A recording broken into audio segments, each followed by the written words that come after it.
Au nom du Père, du Fils et du Saint-Esprit, ainsi soit-il. Bien chers fidèles, nous sommes, en ce temps de la Passion, confrontés dans la liturgie au scandale que peut causer notre Seigneur Jésus-Christ. Notre Seigneur Jésus-Christ ne peut laisser indifférents les hommes, ou il les conquiert, ou il les repousse.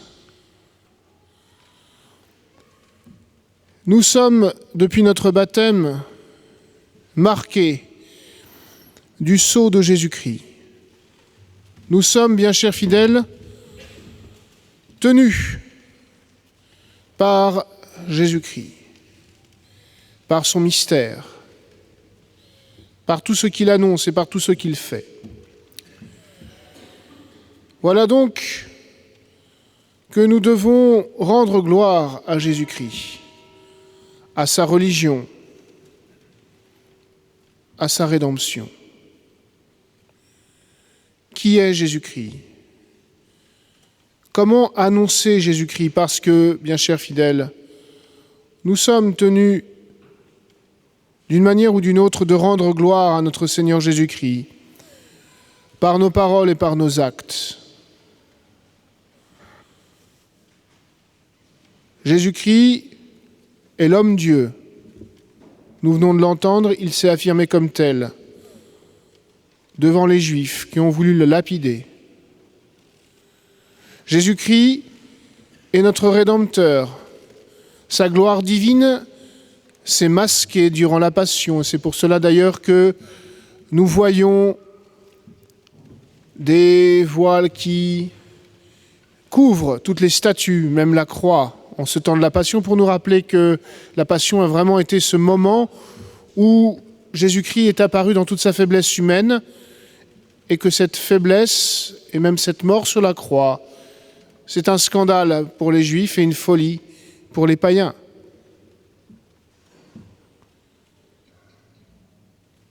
Jésus-Christ nous a révélé ce mystère incompréhensible de Dieu, que Dieu est Père, Fils et Saint-Esprit. Ces trois mystères et tous ceux qui les accompagnent, qui constituent l'essence de notre foi, le dogme de notre foi, qu'il est bien difficile aujourd'hui d'en rendre compte, qu'il est bien difficile aujourd'hui d'en rendre témoignage. Et pourtant, encore une fois, nous sommes tenus du fait de notre baptême, du fait de notre incorporation à Jésus-Christ, de rendre gloire à notre chef, de rendre gloire à notre tête. Oui, bien chers fidèles, c'est une obligation, c'est un devoir de justice que nous devons à notre Rédempteur, que nous devons à notre Créateur. Mais voilà, la vérité, c'est que nous sommes bien faibles. Nous sommes sans doute souvent démunis dans cette époque folle où toutes les opinions s'affrontent, où l'idée même de Dieu devient insupportable, où l'idée de se soumettre à une autorité supérieure intolérable, où le fait d'annoncer que notre Seigneur Jésus-Christ est mort pour nos péchés suscite la colère, où le fait de dire que Dieu s'est incarné semble être une offense à la véritable religion alors que c'est la véritable religion. Voilà, bien chers fidèles, nous sommes dans cette difficulté.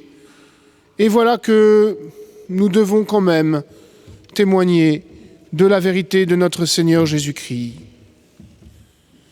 Heureusement, dans sa providence, Dieu a suscité, au cours des siècles, des moyens pour aider les fidèles à remplir ce devoir, et en particulier en cette époque de déchristianisation avancée.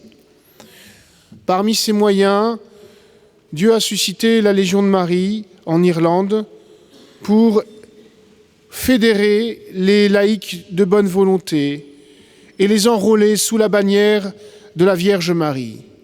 Car effectivement, prêcher le mystère de notre Seigneur Jésus-Christ, prêcher les grandes vérités de la religion catholique revient aussi à prêcher le rôle prépondérant de la Vierge Marie dans cette économie de la rédemption. D'où l'idée tout à fait chrétienne, profondément chrétienne, de rendre gloire à Marie pour obtenir son intercession et surtout pour rendre gloire à Jésus.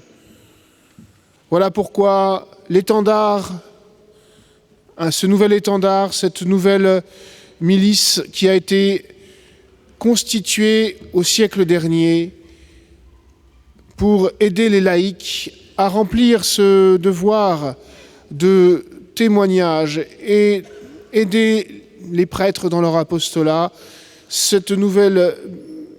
nouveau groupe s'est mis sous la protection de la très sainte Vierge Marie pour rendre gloire à Dieu, à Jésus-Christ, à sa rédemption.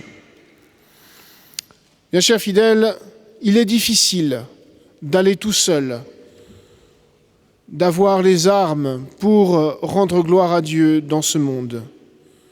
Il est difficile parce que c'est un combat qui ne suppose pas uniquement une compétence intellectuelle, mais aussi un certain courage spirituel d'affronter toutes ces oppositions. D'où l'idée de se rassembler, de rassembler nos forces, de rassembler nos prières. Car effectivement, la première façon de rendre gloire à Dieu et d'avoir l'énergie nécessaire pour le faire, c'est d'abord de se mettre sous la protection du ciel, de se mettre sous la protection de la très sainte Vierge Marie. Et la Légion de Marie, c'est d'abord une petite armée d'hommes et de femmes décidés à vivre plus spirituellement, à invoquer le ciel en commun. Car la Légion de Marie, ce n'est pas seulement ceux qui vont sur le terrain, ceux qui vont au contact des hommes pour porter témoignage à notre Seigneur Jésus-Christ. C'est d'abord tout un groupe de ceux qui prient et qui œuvrent extérieurement et de ceux qui font que prier, si on pourrait dire ils ne font que prier. Car effectivement, c'est là l'essentiel de tout apostolat. Et cela est vrai pour les membres de la Légion de Marie, et cela est vrai aussi pour tout prêtre ou tout membre d'une société religieuse.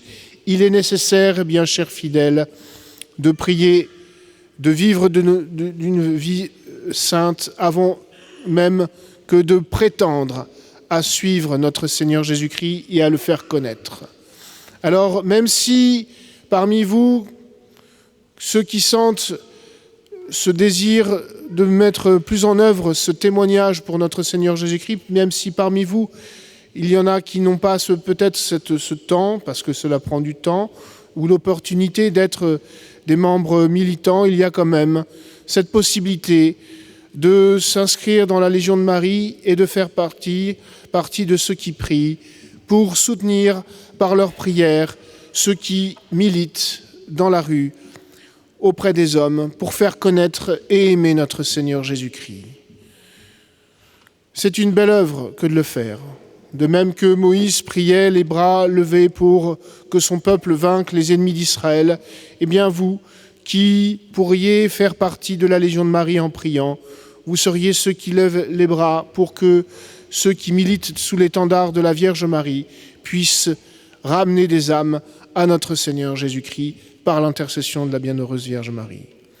Alors oui, nous vous incitons à vous intéresser à cette œuvre qui vous permettrait de mettre en pratique cette injonction d'être au service du règne de notre Seigneur Jésus-Christ, au service de sa gloire, au service de la glorification aussi de la très sainte Vierge Marie, car c'est là notre devoir de baptiser.